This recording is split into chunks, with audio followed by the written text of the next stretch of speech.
दोस्तों, किसी को कामयाबी बहुत जल्दी मिल जाती है और किसी को कामयाबी मिलने में बहुत समय लगता है और किसी को मिलती भी नहीं। हम सब बहुत मेहनत करते हैं, लेकिन हमारे मेहनत के अनुसार हमें फल नहीं मिल पाता है। और आपने देखा होगा कि कुछ लोग थोड़ा ही परिश्रम किए और वे लोग बहुत आगे निकल गए। आप कहते भी होंगे कि अरे वो तो मेरे से पढ़ने में धीमा था, लेकिन फिर भी हमसे आगे निकल गया। आप जो सोच रहे हैं वो चीज़ आपके हिसाब से नहीं हो रही है और बार बार असफलता का मुंह ही देखना पड़ रहा है और अंत में आप खुद को लाचार पा रहे हैं, खुद को कमज़ोर पा रहे हैं। कई बार होता है कि हम सब इतने असफल हो जाते हैं कि हमारा पूरा मन टूट जाता है। हम खुद को बहुत कमज़ोर और हारा हुआ महसूस करने लगते हैं और बहुत निराशा भी होती है। और निराशा क्यों ना हो, दुखी क्यों ना हो हम, क्योंकि हमने तो बहुत परिश्रम किया था, जितना हमसे होना चाहिए था उतना मेहनत किया था, लेकिन मुझे उस परिश्रम के हिसाब से उसका फल नहीं मिल पाया और एक बार फिर असफलता का मुंह देखना पड़ा। दोस्तों, ये सारी परिस्थितियाँ अगर आपके भी जीवन में घटित हो रही हो या ना भी घटित हो रही हो तो भी आप इस वीडियो को अंत तक ज़रूर देखिएगा, क्योंकि इस वीडियो के माध्यम से आपको कुछ ऐसी बातें पता चलेंगी जो कि शायद आपने इससे पहले कहीं सुने हो। जो बातें मैं आपको बताने वाला हूँ वो सारी बातें आपको आपके जीवन के मुश्किलों से बाहर निकालने में मदद करेंगी। जैसे आज के समय में विद्यालय है, वैसे ही पुराने समय में आश्रम हुआ करते थे। उस समय के लोग अपनी शिक्षा ग्रहण करने के लिए आश्रम में जाया करते थे। उस समय हर शिष्य अपने गुरु का बहुत ही सम्मान करता था। प्राचीन समय में लोगों को किताबी ज्ञान से ज़्यादा व्यवहारिक ज्ञान सिखाया जाता था। प्राचीन समय में एक आश्रम था जिसमें विभिन्न प्रकार के विद्यार्थी अपने गुरु से शिक्षा ग्रहण किया करते थे। आश्रम के सभी बच्चे शिक्षा ग्रहण करने के बाद अपने अपने राज्य वापस लौट जाते थे। उन्हीं शिष्यों में राजबीर नाम का एक शिष्य था। वो भी अपने गुरु से शिक्षा ग्रहण करने के बाद अपने राज्य वापस लौट आता है। वापस लौटने के बाद सभी लोग अपने राज्य में अपने अपने कामों में वापस लग जाते हैं। धीरे धीरे समय बीतता गया।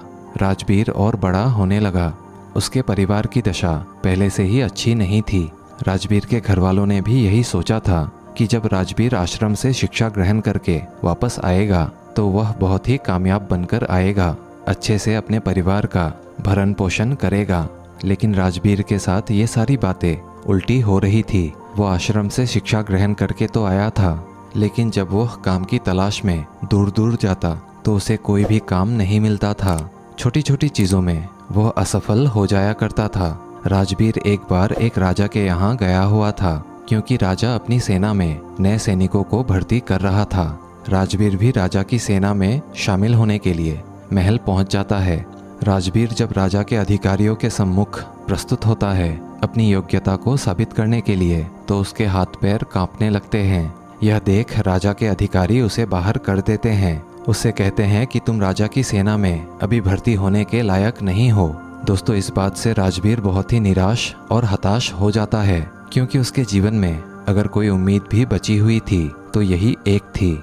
इसके बाद वो अपने घर दुखी मन से वापस लौट आता है। घर वापस आने के बाद उसे पड़ोसियों के ताने सुनने पड़ते हैं। लोग कहते हैं कि राजबीर तो बहुत पढ़ा लिखा है, पर इसे कोई काम नहीं मिल रहा है।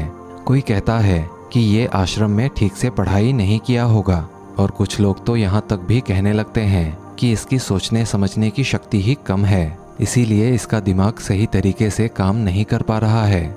मतलब लोग उसे तरह तरह के ताने मारते थे। इस बात से राजबीर बहुत ही ज़्यादा परेशान हो गया था। एक दिन उसके मन में आत्महत्या करने का विचार भी आने लगा। फिर जैसे तैसे उसने खुद को संभाला। उसने अपनी समस्या एक दोस्त से बताई। दोस्त ने कहा कि राजबीर, तुम एक बार फिर से अपने आश्रम गुरुजी से मिलने जाओ और तुम उन्हें अपनी सारी समस्या बताओ। वह तुम्हारी सारी समस्याओं का निवारण कर देंगे। राजबीर पहले हिचकता है कि आश्रम गए हुए बहुत दिन हो गए, पता नहीं गुरुजी मुझे पहचान पाएंगे या नहीं। लेकिन जैसे तैसे वो हिम्मत जुटाकर आश्रम चला जाता है। वहीं पर उसे वही पुराने गुरु मिलते हैं जिन्होंने राजबीर को बचपन में पढ़ाया था। गुरु अब बूढ़े हो चले थे। राजबीर उन्हें अपनी सारी समस्या बताता है। गुरु बिल्कुल शांतिपूर्वक उसकी बातों को सुनते हैं। राजबीर कहता है, हे गुरुवर, मैं कहीं भी जाता हूँ असफल हो जाता हूँ। मैं जीवन के किसी भी परीक्षा में पास नहीं हो पाता हूँ। मैंने अपना अध्ययन भी बहुत ही अच्छे तरीके से किया था, फिर भी मैं असफल होता जा रहा हूँ। खुद को लाचार पाता हूँ। मेरे दिमाग में तमाम तरह के नकारात्मक विचार जन्म ले रहे हैं। गुरु कहते हैं, राजवीर, मैं एक कहानी के माध्यम से तुम्हारी सारी समस्याओं को दूर करने की कोशिश करूँगा, लेकिन तुम इस कहानी को ध्यानपूर्वक सुनना। गुरु कहते हैं कि एक चरवाहा जंगल में अपनी बकरियों को घास चराया करता था। बकरी चराते चराते वो जंगल में इतना आगे निकल गया कि उसे शेर का एक छोटा बच्चा मिला। उस शेर के बच्चे ने अभी तक अपनी आंखें भी नहीं खोली थी। छोटा बच्चा सबको प्यारा लगता है, यह जानते हुए भी ये शेर का बच्चा है। उस चरवाहे ने उस शेर के बच्चे को अपनी गोद में उठा लिया और भेड़ों का दूध पिलाने लगा। वो बच्चा धीरे धीरे बढ़ने लगा, भेड़ों के बच्चों के साथ खेलता, भेड़ों के साथ ही घास खाता, भेड़ों की तरह ही बोलता, अपने आप को भेड़ ही समझता था। अब बच्चा बड़ा हो गया था। एक रोज किसी दूसरे शेर ने उन भेड़ों की झुंड पर हमला कर दिया। सभी भेड़ें दौड़ने लगी। शेर के उस बच्चे ने भी भेड़ों के साथ डरकर उसी झुंड में भागने लगा। वह अब बड़ा हो गया था, लेकिन फिर भी भेड़ों के साथ ही भागा जा रहा था। दौड़ते हुए शेर के बच्चे को, जो कि अब बड़ा हो चुका था, उस हमलावर शेर ने देख लिया था। उसे इस तरह भागते हुए देख उस हमलावर शेर को बड़ा ही आश्चर्य हुआ। उसने भेड़ों की ओर से अपना ध्यान हटाया और उस शेर के बच्चे को ही पकड़ लिया और उसे समझाने लगा कि तू क्यों डरता है, तू तो खुद शेर है। दूसरा शेर जो भेड़ों के झुंड से भाग रहा था, वह कहता है कि शेर तो जंगल का राजा होता है, उसकी दहाड़ से सभी जानवर कांपते हैं। मैं घास खाने वाला इतना शक्तिशाली शेर नहीं हो सकता। हमलावर शेर ने उसे पकड़कर एक कुएं के पास ले गया। कुएं के अंदर उसका चेहरा दिखाकर उससे कहता है, देख, तेरा चेहरा मेरे जैसा ही है, तेरे पंजे भी मेरे जैसे ही हैं, इसीलिए तू भेड़ नहीं शेर है। दूसरा शेर कहने लगा, ठीक है, मेरा चेहरा तेरे जैसा ही है, मगर तू तो बहुत शक्तिशाली है, मेरी आवाज़ से तो कोई डरता भी नहीं। हमलावर शेर ने कहा, तेरी आवाज़ से भी लोग डरेंगे, बस तू खुद को शेर समझना शुरू कर दे। जिस दिन तूने अपने आप को शेर समझ लिया, उस दिन तेरे से सब डरेंगे। बस तू खुद की अंदर की शक्ति को पहचान। तुझे महसूस करना होगा कि मैं भी एक शेर हूँ, मेरे पास भी ताकत है, मैं भी जंगल का राजा बन सकता हूँ। जिस दिन तेरे मन में ये विचार आ गया, उसी दिन तू किसी से नहीं डरेगा। तू डर इसीलिए रहा है, या फिर यूँ कहें कि तू डर के इसीलिए भाग रहा था, क्योंकि तू खुद को भेड़ समझ रहा था। जब तक तू खुद को भेड़ समझेगा, तब तक तू भागता रहेगा, क्योंकि बचपन से ही तू खुद को भेड़ समझता आ रहा था और खुद को भेड़ समझने लग गया था। इसीलिए तू डर के भाग रहा था, क्योंकि बचपन से लोगों ने तुझे भेड़ ही समझा है, किसी ने तुझे शेर कहकर पुकारा ही नहीं, इसीलिए तू खुद को भेड़ समझने लगा। गुरु ने कहा, राजवीर, तुम्हारे भी जीवन में यही हो रहा है। तुम्हारे पास सारी योग्यताएं हैं, लेकिन तुम भी खुद को भेड़ ही समझ रहे हो। इसका सबसे बड़ा कारण ये है कि कोई तुम्हें प्रोत्साहित नहीं कर रहा कि तुम भी कर सकते हो। लोग तुम्हें बस अपनी नकारात्मक ऊर्जा ही दे रहे हैं। लोग तुमसे बस यही कह रहे हैं कि राजवीर ने पढ़ा नहीं है, राजवीर योग्य नहीं है, इसीलिए उसे कहीं पर भी कोई काम या नौकरी नहीं मिल रही है। तुम्हारे चाहने वाले, आस पड़ोस वाले असफलता का डर तुम्हारे दिमाग में भर दिए हैं। बचपन से वे लोग तुम्हें अयोग्य ही बोल रहे हैं और अयोग्य ही समझ रहे हैं। इससे तुम्हारी मानसिक दशा अयोग्य सी हो गई है। तुम कैद हो गए हो, तुम खुद को हारा हुआ महसूस करने लगे हो, क्योंकि लंबे समय तक जब किसी को अयोग्य या असफल बोला जाएगा तो उसका दिमाग सच में असफल और अयोग्य हो जाता है। वो खुद को कमज़ोर और लाचार समझने लगता है, क्योंकि लोगों ने उसे कमज़ोर और लाचार ही बोला है। इस दुनिया में प्रोत्साहित करने वाले लोग बहुत ही कम हैं। राजवीर, चारों तरफ लोग तुम्हें बस नकारात्मक ऊर्जा ही देंगे। वो तो चाहते हैं कि तुम जिंदगी में सफल ना हो, तुम भेड़ ही बने रहो, क्योंकि वे लोग तुम्हें भेड़ की ही तरह पालना चाहते हैं। उन्हें भी डर है कि अगर तुम शेर बन गए तो तुम उन्हें खा जाओगे, क्योंकि शेर से सब डरते हैं। अर्थात उन्हें डर है कि तुम जिंदगी में आगे निकल जाओगे। अगर जिंदगी में कोई व्यक्ति आगे निकलता है तो सबसे पहले पास पड़ोसियों को ही दुख दर्द होता है। सफल होने से पहले तुम खुद के अंदर बदलाव लाओ, खुद को शेर की तरह समझने का प्रयास करो।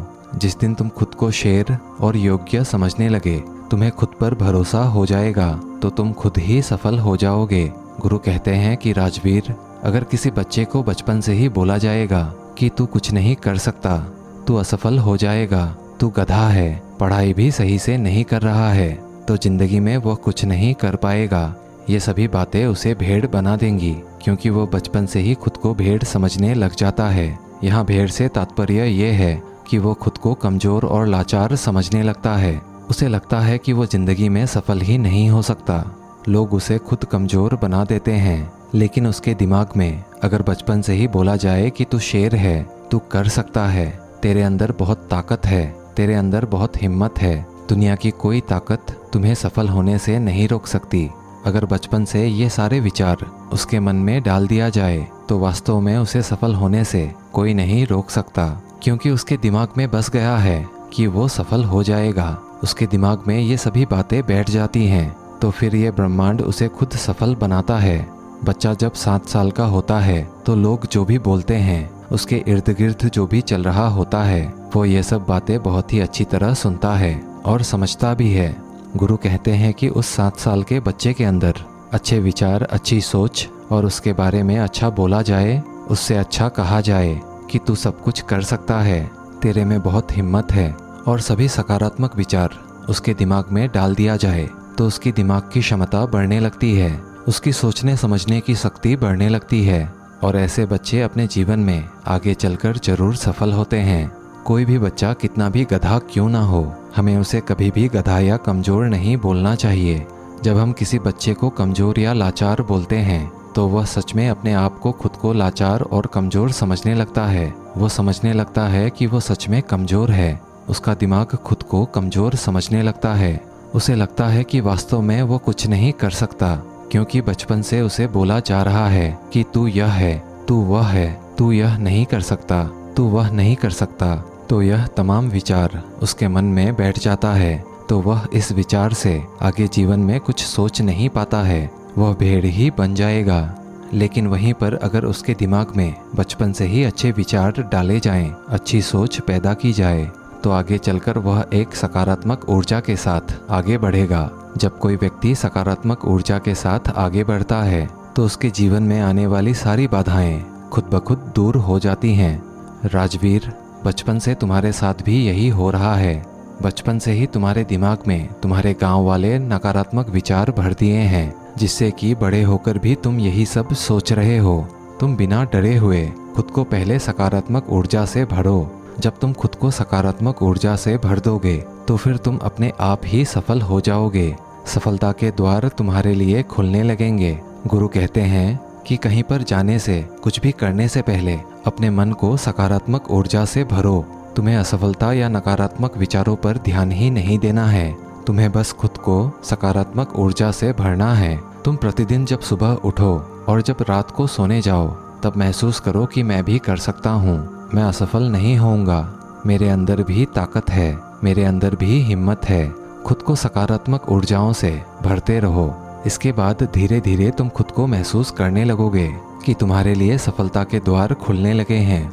गुरु आगे कहते हैं कि राजवीर, तुम ये काम आज से ही शुरू कर दो। अगर तुम ये काम आज से शुरू कर देते हो तो तुम्हें बहुत ही जल्द इसका प्रभाव देखने को मिलेगा। इतना कहकर गुरु शांत हो गए और ध्यान में चले गए। राजवीर अपने गुरु को दंडवत प्रणाम करते हुए एक सकारात्मक ऊर्जा के साथ आश्रम से वापस अपने घर आ जाता है। 2 महीने के अभ्यास के साथ सबसे पहले वो अपने अंदर के डर को समाप्त करता है, खुद को सकारात्मक ऊर्जाओं से भरता है। ऐसे ही एक दिन राजा के सैनिक उसके गांव आते हैं और बोलते हैं कि राजा की सेना में कुछ नए सैनिकों की ज़रूरत है। इसके लिए जो राजा की सेना में भर्ती होना चाहता है, सैनिक बनना चाहता है, वह ठीक 5 दिन बाद राजा की सेना में भर्ती होने के लिए वहां आकर अपनी योग्यता का प्रमाण देकर सेना में भर्ती हो सकता है। ठीक 5 दिन बाद कड़ी मेहनत के बाद राजवीर अपनी योग्यता का प्रमाण देने के लिए राजमहल पहुंच जाता है। राजा के सैनिक जब उसे देखते हैं, इस बार उसमें एक अलग प्रतिभा, एक अलग उत्साह, एक अलग सकारात्मक ऊर्जा उसमें दिख रही थी। वो पहले से डर नहीं रहा था। इस बार राजवीर अपने सभी परीक्षाओं में पास हो जाता है।